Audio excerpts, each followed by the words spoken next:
I'm Cynthia James, and this network is about changing lives one woman at a time.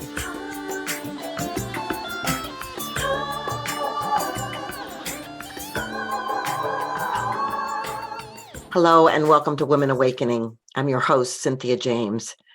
I'm so excited because I get to introduce you to fabulous women who are making a difference on this planet, who are change makers, who have taken control of their lives and want to show us how to do exactly the same thing. So we are on Spotify, iTunes, iHeart, Spreaker, Amazon, video on YouTube. We're here every week. I hope you will subscribe, come back, and meet another fabulous woman. You can also go to cynthiajames.net. That's my website. Sign up for my newsletter or see some of the gifts that I have for you. So today, I'm introducing you to a new friend. Her name is Tracy Coenen, and she is known as a no-nonsense forensic accountant who delivers the real deal to her clients. She's been investigating fraud for more than 25 years, but she didn't always want to be a forensic accountant. She had a dream, actually, of one day becoming a prison warden. Whoa. And she went on to Marquette University in Milwaukee, Wisconsin, to get a criminology degree. A class in financial crime investigations reminded her how much she loved Encyclopedia Brown books as a kid. So she continued her criminology degree, but added accounting and economics courses so that she could sit for the CPA team. And so now she's all about helping people find money in cases of corporate fraud, high net worth divorce, and other strategic shenanigans. So, Tracy, welcome. I'm so glad that you're here. I'm happy to be here too. I love your mission of helping to empower women. And that's what I've been working on for the last year, really focusing on. And so it's fun to be able to talk about it with a like-minded person. Thank you. Well, I want to start with how you grew up. A lot of times people look at successful people and they just think that it was an easy road, that, they didn't have anything going on in their life. So where did you grow up? How did you grow up? I grew up in the Midwest. I had a 2-parent household. My dad worked in a factory. My mom stayed home to raise the kids. So we didn't have a lot, but we had enough. And my parents found creative ways to, get us the gifts at Christmas and things like that. And the one thing that they really valued was education. So they sent us to the Catholic school down the street from us. They felt that that was where we'd get the best education, and that was important to them. And so they sacrificed and pinched pennies to be able to pay that tuition at that school, because that was really the number one thing that they taught us as kids, was that education was the key to everything. So I was, the first person in our family to ever go to college, right? When you look back to my grandparents and my parents and their brothers and sisters and things like that, I was the first one to go to college. And I worked all through college. My parents contributed what they could, which was, not a whole lot in the scheme of what college costs. So I had to do scholarships, grants, loans, as much as I could. And then I worked all through college, at least 20 hours a week. There are times where I worked nearly full time while I went to school full time so that I could pay for my schooling. Yeah, well, first of all, bravo. Thank you. On a whole lot of levels, for being a first and for doing what you had to do to get to where you wanted to go. I just think it's beautiful. So I guess I want to know, why did you want to be a prison warden? I don't look like the type who would want to be a prison warden. I don't look tough enough to be a prison warden. But here's where that came from. I was always really interested in prisons, the societies behind bars, the purpose of prisons. Is it to rehabilitate? Is it to punish? Is it to protect society? Trying to balance all sorts of competing interests as it relates to criminal justice. And really, I looked at it from the justice standpoint. How do we achieve justice for these various players, the victims, the perpetrators? And so I was always interested in that. And so being a prison warden to me was just an opportunity to really be where my interests were lying, but also because I felt like I was someone who could bring a positive change to that field. I felt like I was the right person who could be a tough prison warden, but yet advocate for what is right and what is just and what is going to help people. So that's where I came from with that idea. Well, I totally get that. So I got that you were in school with criminology, and then, you went into the accountant classes. But on your sheet, it says that your key focus is finding money in a divorce. I want to know how you got to that place and why that became a key focus. That is a really great question. I started working in the field of forensic accounting 25 years ago, more than 25 years ago, doing mostly corporate stuff. And still, I do mostly corporate fraud investigations. If you would think of an executive stealing money or doing all kinds of shenanigans with the books or side deals, that compromise the company the executive works for, things like that. And that still is the bulk of my business. I would say only about a third of my consulting work right now is in the divorce space. I initially started out not doing any divorce work at all. It was work that I didn't want to be involved in because of the emotional component that divorce has in it. And it was right around 2006 that a very trusted and well-respected colleague of mine referred a divorce case to me. And it was one of those situations where, out of respect for him, I felt obligated to take that case. And it was a very interesting case as well. So I was like, you know what, I'm going to try this divorce thing out and see how I like it. And I found that I was able to manage the emotional piece of it well. So even though the clients are very emotional and bring an extra element to these cases that I wasn't used to, I found that I was able to manage that well. And I also found that I was like the calm in the storm. Like I brought something to those cases where I'm very fact focused. And I would say, I know this feels unfair. This isn't something you ever wanted. You have a lot of concerns. I'm here to help you find answers. And I'm here to help you get the best possible financial settlement that you can get in this case. And being so action oriented like that really was something that I found was comforting to these people who are going through this really emotional situation. Yeah, well, that's so interesting to me. So, so I guess I really want to take a little deeper dive into that, because I want to talk about, I personally have worked with women who have gone through a challenging divorce, and all of a sudden there are all of these barriers thrown up by the ex's attorney, and all of a sudden there's the claims that there's no money, and the women are feeling overwhelmed and unseen. And so tell me, I'm sure that's probably happened to you, but what do you encourage these women to do aside from your expertise to get clear within themselves? To me, it's really all about knowledge is power. I am really an advocate for getting documents, getting information, understanding what is going on with the money. That is a great big step towards taking back your power in this situation. I find that in divorces, the two main concerns, the things that keep women up at night the most, are the kids and the money. What's going to happen to my kids? How often am I going to see them?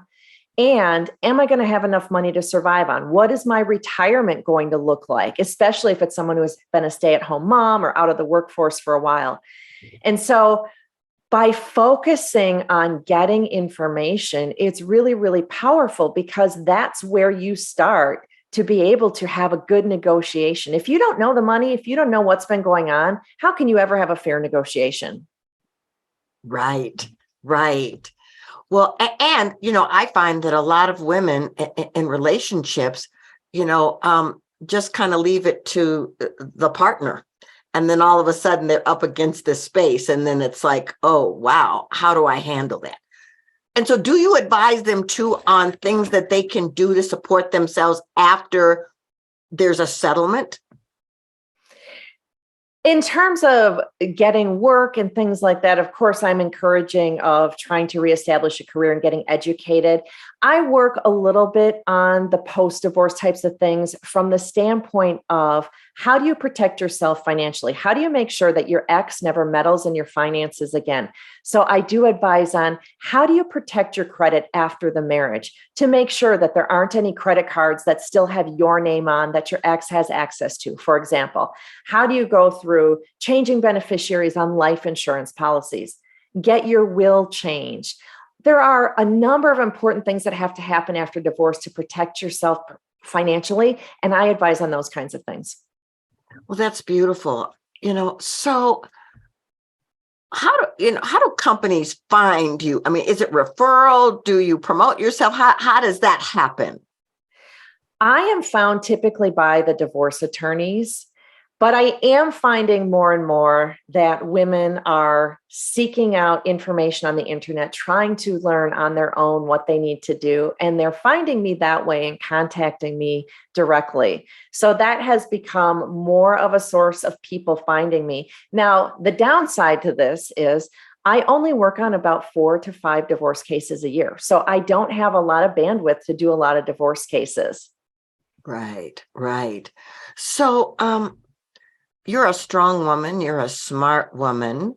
You know, the field that you're in, has it been predominantly male? It sure has. When I started, so I've been in forensic accounting for over 25 years. I started my business 23 years ago, and I was definitely, in the minority then. I'm still in the minority now. There are certainly a lot more women doing forensic accounting than there were then. But it was at that time, I was really amongst a field of men. I would say the attorneys that I work with are predominantly men still. So, I will often be the only woman in the room, but I don't personally focus on that. I focus on my skills, what I bring to the table. And I find that I have a method of communicating that works well in those situations.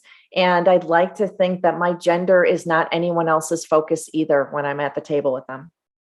Yeah, well, I'm sitting here looking at you. You're beautiful, you're feminine, and you're bright at the same time. And so the fact that you found a way how to walk that line is exquisite to me. So in your ideal life, what do the next 5 years look like? Oh, that's a wonderful question.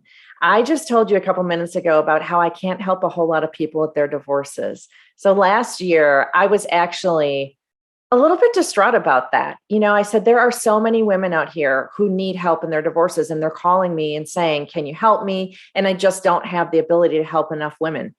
So I came up with a concept called the Divorce Money Guide, which is a do-it-yourself concept for people who need help with the finances in their divorce. So you can't hire a forensic accountant for whatever reason, but here's what you can do. I can help you find what information you need to get, how to get that, what to look at in it.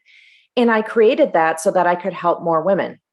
And my goal, as I was thinking about what kind of goal could I have with this? And knowing that there are about 700,000 divorces filed every year in the United States, I said, I want to help 1,000 women have better financial outcomes in their divorces every year, just 1,000 of them. And if I could do that, just think how life-changing it would be for them. And so that became part of my 5-year plan. My 5-year plan is to, help 1,000 women in 1 year and then ramp it up from there and really empower women to come out of those divorces with better financial settlements. And so this guide it's a book, it's a class. What is it? So I call it an online handbook. It's actually on an online learning platform. So it's videos, it's PDFs. If you don't like to read, watch the videos. If you don't like to watch the videos, read worksheets, checklists, walking you through what I've done in 10 steps for guiding you through. Here's what the financial part of your divorce is going to look like. Here are the documents you need. Here's how you get them. And here's what you do with them once you have them. So that's the Divorce Money Guide. It is an online product to walk you through that process. Oh, that's incredible. Now, are you married? Do you have children? I'm married, but no children. Okay. Well, okay. The reason I'm asking you this question is that, you're a powerhouse. I mean, you are strong and successful and clear.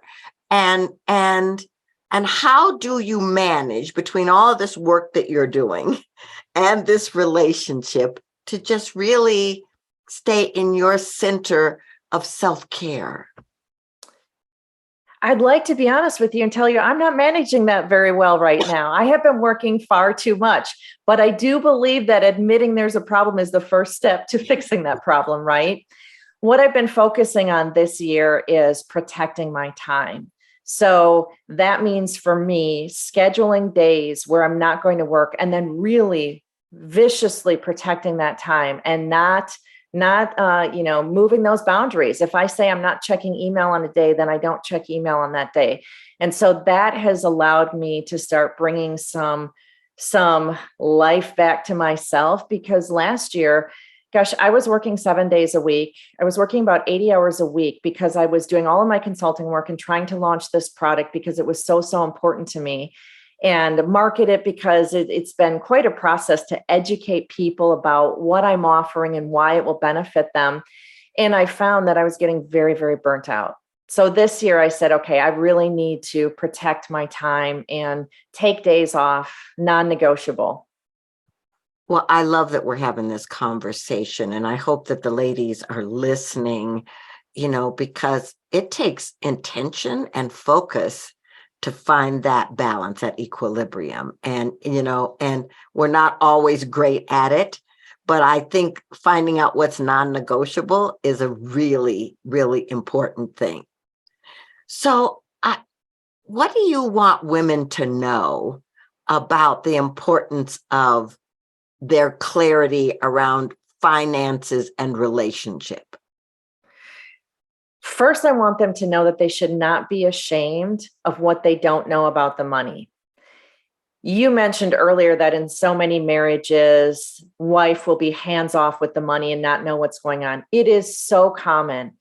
And sometimes it's the opposite way, right? Sometimes it's husband doesn't know because wife is taking care of the bills. Doesn't matter which role it is. But this is so very common in marriage, because in marriage, we divide and conquer. We share responsibilities. You drop the kids off at school. I pick the kids up or something of that nature. And so for one spouse to take care of the budget and the money is totally common. So I want women to know, please do not be ashamed that you don't know about the money, because there's a lot of people in the exact same boat. The second thing I need them to know is you can start understanding your money situation today, and you can start making steps. You don't have to be so-called good with money or good with numbers.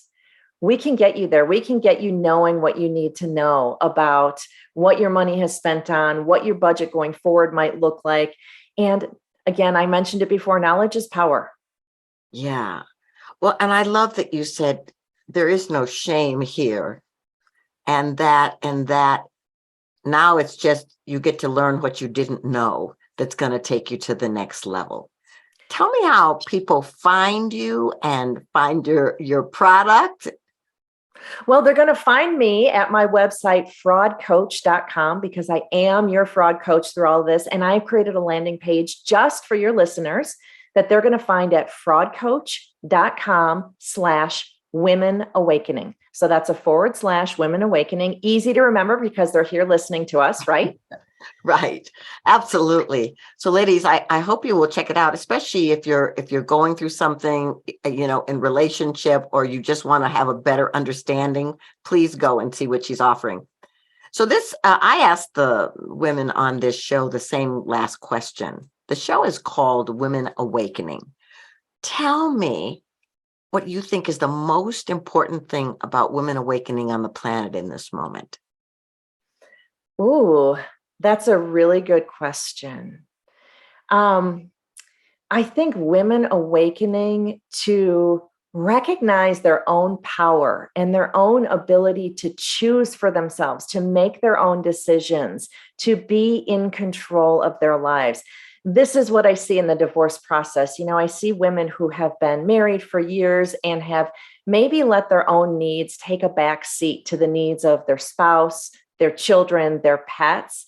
And divorce is really a time where they can put some focus back on themselves in their life going forward. So for me, women awakening after divorce and coming into this new chapter of their lives with joy, agency over themselves, the ability to choose new things for themselves is so exciting. It most certainly is. It's incredible. Well, Tracy, I'm so grateful that you've been here. I'm so excited about the work you're doing on this planet and that you've opened the space for more women to understand that they can take care of themselves and they can make great choices. Thank you so much for being here. Thank you for having me. It was fun talking to you. So, ladies, I'm going to say the same thing I say to you every week in a different way. This is the moment for you to awaken fully, to stand in your power, to open the portals of possibility and step through, to remember that you're magnificent, that you're powerful, that you're dynamic, that there's nothing standing in the way, that whatever circumstances you have going on in your life, there are always answers to the questions. Thank you so much for being here. I'm so honored to do this work with you, to be here with you every week. I love you, and I'll see you next time.